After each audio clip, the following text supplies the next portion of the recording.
Examiners love asking this question, and you don't want to get stuck over there, right? So watch this video till the end. Hi, I'm Shruti, and we'll be learning about inguinal hernia. So first, let's differentiate inguinal hernia from femoral hernia. Inguinal hernia occurs more commonly in males through the inguinal canal, of course, and it lies medial to and above the pubic tubercle. Whereas femoral hernia, more common in females, occurs through the femoral canal and it lies lateral to and below the pubic tubercle. Now, inguinal hernia is further divided into indirect and direct hernia. Now, we'll be learning the differences between them. It is a very commonly asked Viva question, so pay attention and understand. Indirect hernia is more common than direct hernia. It can either be congenital or acquired, whereas direct hernia is mostly acquired.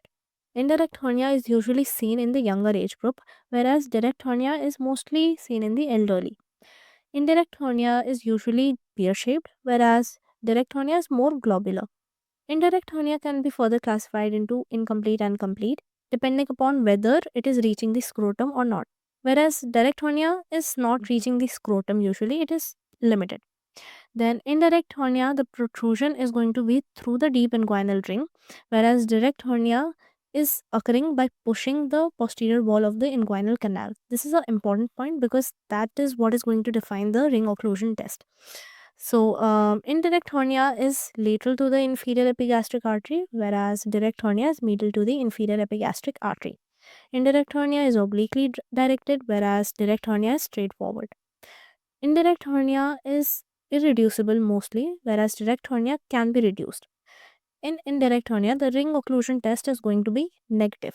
Why? Because in ring occlusion test, we press upon the deep inguinal ring.